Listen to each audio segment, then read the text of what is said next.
What's up, YouTube? Today we're going to take a look at GTA 5 on PC, and we're going to take a look at how it runs on what I consider to be a pretty extreme setup. Now, what we have here is my personal rig setup. Got my racing sim over here with my Oculus Rift, pair of headphones. Right here I got my 4930K 4-way R9 290s, Rampage Black, full water loop. What else? Inside of a 900D, running nice and cool. Yeah, so that's my rig, and then over here is where I game. So we're going to be running on a 2560 by 1440p monitor. Thank you, Hitman Pro. There you go. Okay, so here we are at the desktop. I'm going to take a look here and see that this is currently set to only one card. Crossfire is disabled. So what we're going to do is save those settings, which they are. We're going to go up here, open up Bandicam, which is what we're going to use to monitor the frames. And we're going to launch GTA 5. Okay, here we are at the settings menu. So we'll take a look at our settings. Let's see here. Since we're only running one card right now, a lot of the settings might be turned down. So we got full screen, 2560 by 1440. Aspect ratio, 60 Hertz. MSAA is off. VSync off. Pause game focus. Population density is max. All this is max. Very high, ultra. Now these very highs, I double checked them because sometimes they can go all the way to ultra, but their highest is very high. This one, however, can go to ultra, reflection quality. Everything else is where it needs to be. So, very high. MSAA on reflections is 8x. Very high, ultra. Soft shadows is an AMD software. Post FX is ultra. Motion blur I have there because you don't really need it. That doesn't really change anything. F-stop filtering, ambient occlusion, again, high, very high. So that's all there. Advanced graphics. Long shadows on, high resolution shadows on, high detail streaming while flying, I guess, on, whatever that does. Extended distance scaling is at max, and extended shadow scaling is at max. Okay, so everything is as high as it can go. And we'll go ahead and do story mode, and we'll load up the same point each time we do this. So the first time, which is right now, we're going to be doing single card. Okay, so as soon as I begin, that's what we'll start with. Alright, so here we are. We are doing the first mission in the game. This is pretty much where I'm starting off. So we're looking at 40s. Remember, 2560 by 1440. So we'll run through this real quick. Sitting in the 40s. Remember, everything is highest settings possible. Alright, let's take this. Now remember, there's going to be a shit ton of draw distance. There's going to be a ton of cars going on. This is going to be a really good test, actually. I know I could start the game off from the beginning where it'll peg off the frame limiter and say, hey, that's what it gets. But no, we'll start it off in a really demanding spot. So here we go. Remember, one card. So here we go. We're going through traffic. In the 30s.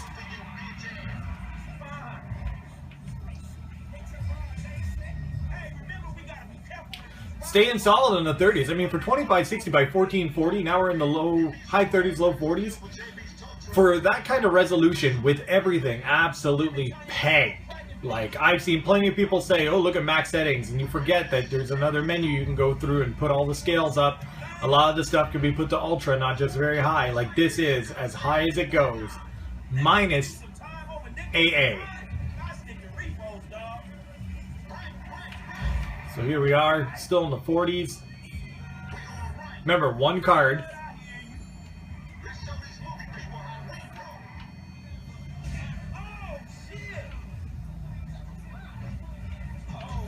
Oh. Oh, shit. Now, you know, not quite the 60 FPS everyone's hoping for, but you gotta remember, this is just an R9 290. This is a non-X version card. Running on a Rampage Extreme Black Series. with a 4930K. So it's a pretty good system, and I mean, all you really need is a half-decent CPU. Like a 4770K quad-core will run games just as well as this 6-core 4930K. The only thing I like the CPU for, I mean, I like the CPU for everything, but the only good thing that this CPU does above and beyond for gaming is video rendering, and I do a lot of that, so that's why that comes in handy. But a regular quad-core, half-decent i7 will play this game just fine. So, I mean, you really don't need a beast rig to run this game, which is contrary to Grand Theft Auto 4. Alright, you know, I'm going to get out of the car here, and I don't even have a weapon. So, that gives you an idea of what kind of frames you're going to get with one card. God, this game looks nuts on PC. There we go. So let's go ahead and start this over with 2 cards. Here we are back on a desktop. Let's go down to Performance, go to Crossfire X. We'll zoom in here. Move this. Now we'll change to 2 GPUs. We'll do that one. And we'll enable. And we will apply.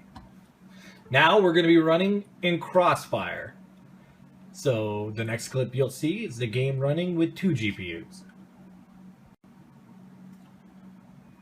Alright, here we go again. We got 2 GPUs now. Now we're sitting in the 80s, up from the 40s.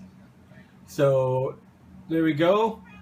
Right now scaling's working pretty good. It seems to be about 80%. If I remember correctly, we were in the low 40s. Now we're in the low 80s. And that's a 100% increase, actually. So let's go ahead and hop in one of these cars. We'll take the exact same car. We'll take the exact same route, which we don't really have much of a choice. But yeah, look, now we're in the 90s, almost the hundreds. 2560 by 1440. Let's go ahead and pause it real quick. Go to settings. And hopefully I can show you everything that was from before. Graphics. Yeah, and look, our memory usage has doubled as well. Now we get 8,192 megabytes instead of 4,000. However, if you look, the usage has doubled as well. So it really makes no difference. It's not like it's stacking VRAM at all. It's just multiplying it is what it's doing. So let's take a look here. Full screen 2560 by 1440. Whoops. Didn't mean to hit that. That should be auto. MSAA off. FXAA is on. VSync is off. Everything's exactly the same. All absolute highest settings. We'll go into advanced real quick. Holy fuck. There. Yeah, everything is exactly the way it was. Let's get into it. So, in the 80s, pulling out onto the street here. Falling down to the low 50s. Little bit higher with everything going on. So not 100% increase there. Up into the 60s. 70 there. Definitely a decent increase. More than enough to warrant a second card if your goal is to play GTA 5 on max settings. I can almost guarantee a Titan X will run this no problem at 2560 by 1440 with everything maxed. 4K, you're going to be looking in the 30s, 40s probably. I'm not too sure. I haven't got my hands on one yet. I'm building a PC for a friend of mine soon, and he's throwing 3 of them in there. So I'll know soon enough. However, 2 cards, we're hovering around the 60 FPS mark, and it's running real good.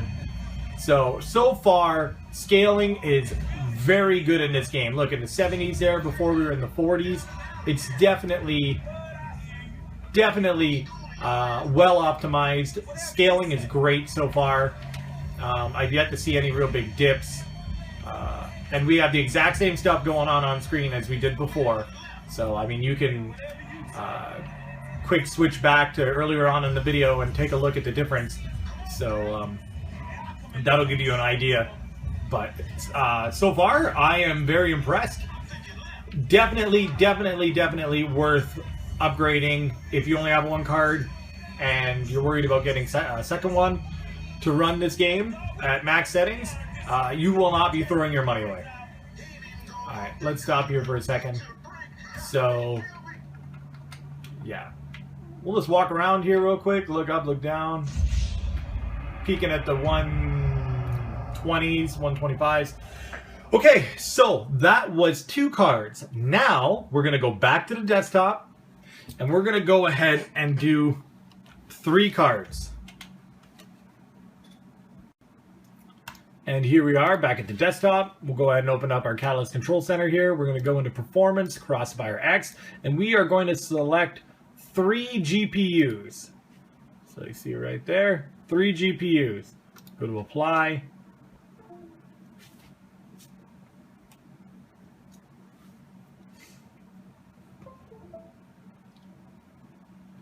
And we're golden. 3 GPUs, that's what's running. Move Bandicam back over here to the other monitor, and then we're going to go ahead and open up GTA 5 again. Okay, here we are with 3 cards now. What are we looking at?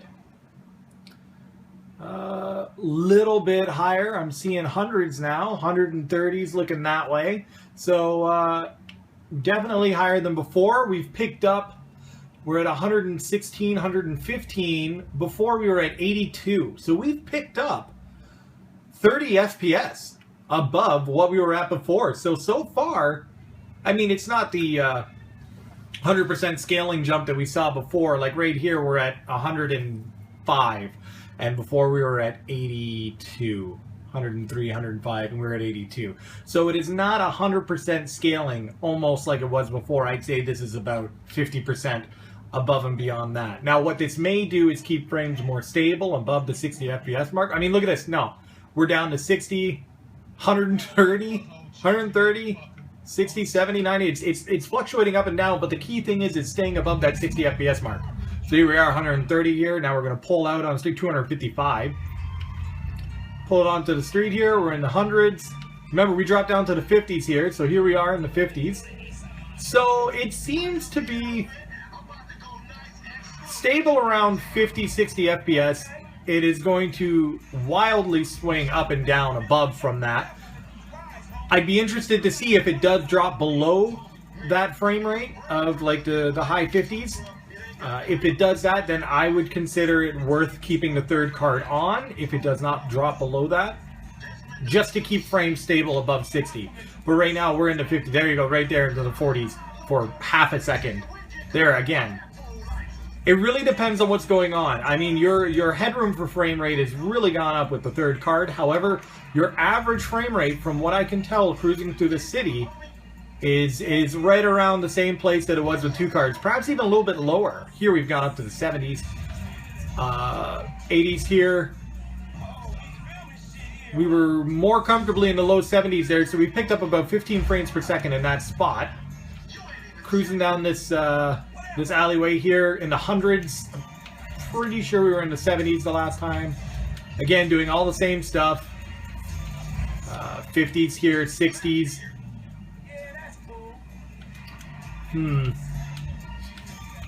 It's, I mean, you gotta think too, this is day 1.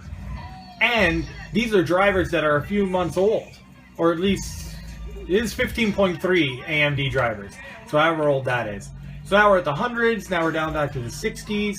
It is very all over the place. So here's where I stopped the last time. So I'm gonna do that again. Jump out. I didn't fall last time, but whatever, I took off that door though.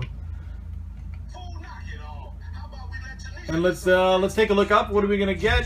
130s, 140s compared to the last time where it was about 119, 122. So we've definitely picked up max FPS by a lot. Like by a good amount, we picked up max FPS. However, our average is a little bit higher than it was before, I'd say. Starting mission with the 1st card, it was about 40 FPS. With the 2nd card, as soon as we're walking down that alleyway, it was stable about 82, 83 FPS. 3rd card, we're looking at 115. So we've picked up a good amount. However, as soon as we head out onto that street, anything beyond the 2nd card, I'd say is pretty negligible right now for average frame rate. However, peak frame rates and frame rate stability, like I'd say anything above and beyond falling below 50% or 50 FPS, I'd say the third card's good for. It keeps that frame rate up high enough that it doesn't dip as low as it would with 2 or 1 cards. But now, let's go ahead and see the final test, and we will take this, go to Crossfire X, we're going to put 4 GPUs, so that's it. This is the best we got, and let's see what it'll do in Grand Theft Auto 5. Because so far, I am extremely impressed with the scaling on this port. This is, by far, the best console port I have ever seen on a PC, bar none. So here we go, let's zoom in real quick. We got 4 GPUs and Crossfire enabled. And it's already accepted. So now I'm going to go ahead, I'm going to move Bandicam back over again, and then I'm going to start up Grand Theft Auto 5, and we're going to take a look. This will be the final test. Alright, here we go. I'm expecting it actually to be worse than with 3 cards. Or exactly the same. What do we got here? If we look this way, we're in the 30s. Yeah, I'd say the 4th card so far is doing nothing. We are at the exact same frame rates we were with just the 3 cards. So far, I don't think this port or this engine supports more than 3 GPUs. So right away, that is that's your indication of the limit of what you would want to go. If you got 1 or 2 cards and you want to go to 3, 3 will make a difference. However, 4 will not. There is no point to having 4 cards because so far this engine does not even read it. Our frame rates are exactly the same as having 3 cards. That's not to say that scaling doesn't work in everything. I see a huge difference having the 4th card in synthetic benchmarks, Crisis 3, stuff like that. But here we go. I mean the exact same frame rates as having just the 3 cards. Let's see what the average is like. Yep, we're falling down into the 50s just like we did with every other setup minus the single card. So 2-way Crossfire and 3-way Crossfire, the average I'd say is about the same in that area. Going up this hill, we were in the 80s before. Here we are, a little, we were more. Want to quickly apologize. My camera actually ran out of memory. I had a lot of videos I forgot to delete off of it. But more or less with the 4th card does nothing. I am seeing 0 increase in top end frame rate as well as average frame rate. Like it is changed nothing. However, what I do want to do is, because I have Bandicam running over here, is I want to see how well this engine responds to being recorded. I know certain games are easier to record with than others, but what we're going to do is that green number down there, that's going to turn red when I start recording, and that will give you an idea of the frame impact while recording. And this is recording in 1920 by 1080 at 60 FPS with lossless quality. So we are getting a huge bit rate for audio and video. It is not being compressed. It is probably a minute of this will be 7 or 8 gigs. So let's go ahead and take a look at how well this engine responds to being recorded. So here we are, we're sitting in the 60s, hit the button, and it crashes the game! So that's how well it responds to being recorded.